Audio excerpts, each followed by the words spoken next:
Now, the Energy Commission intends to increase its collaboration with the National Insurance Commission to ensure facilities wired by certified practitioners attract lower premium.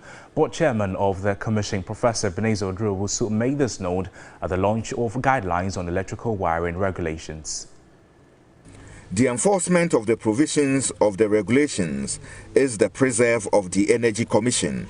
Board Chairman of the Commission, Professor Ebenezer Oduro, outlined some of the policies to be rolled out. The activities of solar photovoltaic installers will be regulated.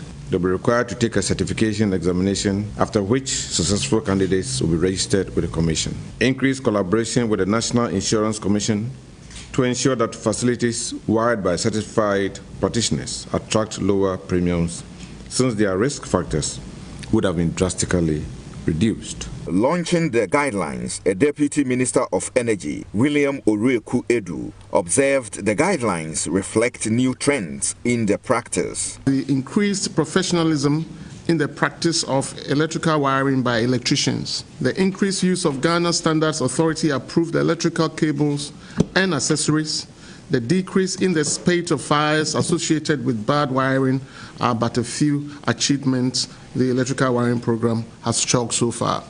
These guidelines have been revised to provide for other activities envisaged under the regulations.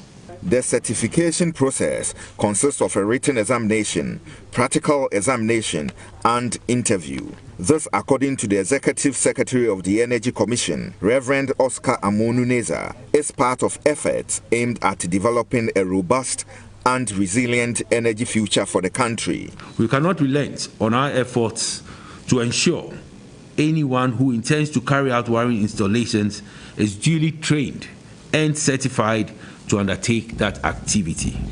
For this reason, the Energy Commission is grateful for the assistance from the USAID through the West African Energy Program to initiate the Electrical Wiring Certification Scholarship Scheme.